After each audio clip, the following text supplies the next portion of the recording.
Welcome back to JK Chemistry. Today we are going to discuss the problem. So the main concept regarding with this problem is that Pinacol-Pinacolone rearrangement reaction. You know the starting material for the Pinacol-Pinacolone rearrangement is that Pinacol.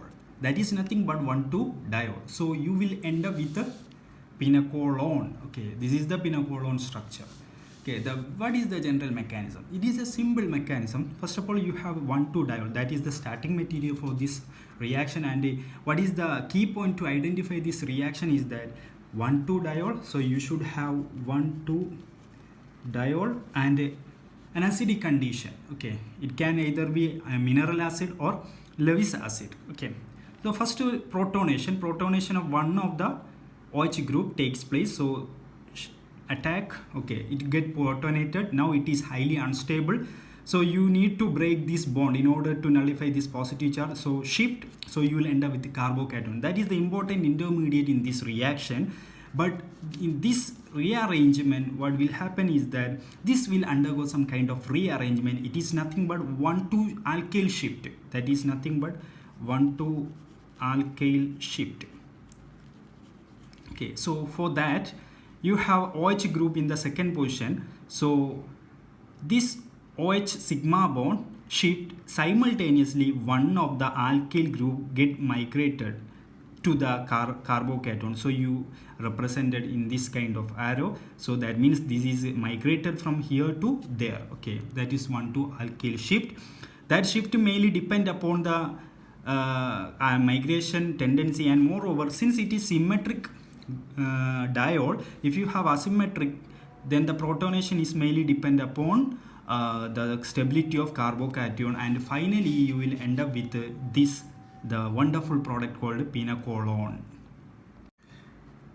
Now we move on to the given problem. This is our given problem. So first reagent is acidic condition, that means, and your starting material is 1,2-diol, that means it is Pinacol-Pinacolone rearrangement. Next reagent is the well-known sodium borohydrate, that is reducing agent, so reduction. Then third ring is acidic condition. So let's see what kind of a reaction will takes place. Generally, if acidic condition, you can have some kind of rearrangement. Okay, so it is given that first one is Pinacol-Pinacolone rearrangement, second one is reduction, third one is Wagner-Merwin rearrangement. So let's move on to mechanism. So first, your starting material is this.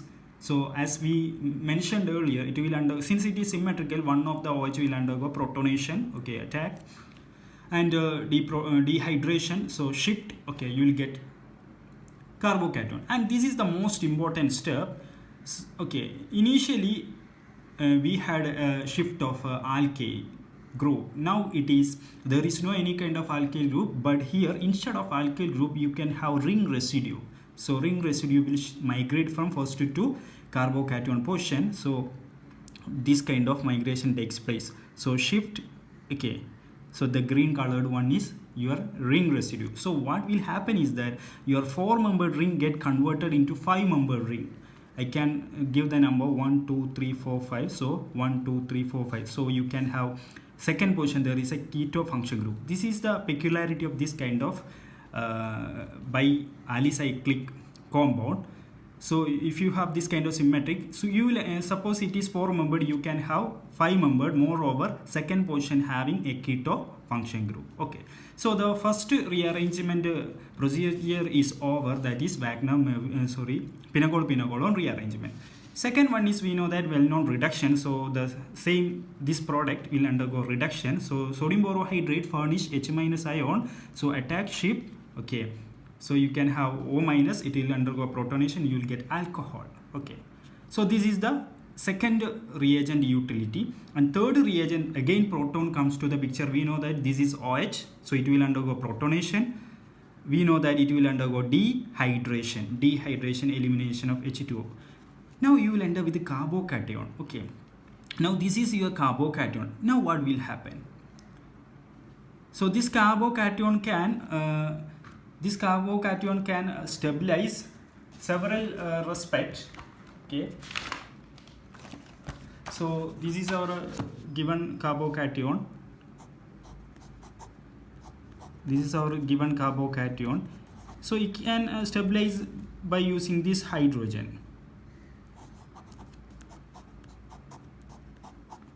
This hydrogen, and you can have this alkene, but this is not at all the major part. That is the thing, it will undergo a rearrangement, that is nothing but Wagner-Merwin rearrangement, or simply it is 1,2 alkyl shift, 1,2 alkyl shift, 1,2 alkyl shift. So, and the moreover, the driving force is that we know that here we can have a 4-membered ring. So if you expand this 4-membered ring, you can have a reduction of ring strain reduction. That is the main driving force for this rearrangement. So earlier I have shown an alkene, so here you can have a driving force to produce more stable ring. That's why ring expansion takes place. So this ring residue get migrated to this position, then this 4-membered get converted to a 5-membered ring. Okay, and here you can have this position have a carbocation, so that is here you can have a carbocation. Okay, finally here you can have a hydrogen, it will undergo deprotonation and you will end up with this product. Okay, this is your answer. Okay, this is your answer in option, I think it is C. Okay, ready? Okay, fine. So I can conclude some conclusion regarding with this kind of symmetric alicyclic bicyclic compound, alicyclic rings. Okay, so if you have two 3-membered ring, so interestingly your one of the ring get converted to 4-membered ring and you will end up with a spirane ring, spirane. Okay, so initially you can have a bond between these two rings, but it becomes a spirane. One of the ring become 4-membered ring, and be careful that you can have a keto function group at the second position. From the ring junction you can have a keto function group. Similarly, suppose you have 4-membered ring, one of the 4 get converted to 5-membered ring, and second position having keto function group. If you have 2 5-membered ring, one of the 5-membered ring converted to 6-membered ring and second position having keto function group. If you have 2 6-membered ring, okay, one of the 6-membered get converted to 7-membered ring and you have a keto function group at the second position. Okay, so that is about symmetric rings. If you have asymmetry 1 4 3 and 1 4, what will happen? Interestingly, ring expansion takes place at small ring, that is 3-membered ring. So that means 3-membered ring get converted to 4-membered ring and second position having keto function group. And 4 and 5, clearly ring strain is more in 4-membered ring, it get converted to 5-membered ring and second position having keto function group. 6 and 5, clearly 5 get converted to 6, second position having keto function group. So this is a overall summary. So you can simply answer this question without doing mechanism, but you have to do mechanism. You have to know mechanism. That is the charm of this mechanism in this scenario. So you can have multiple steps, so you know about the mechanism. Okay, clear? Thank you, take care.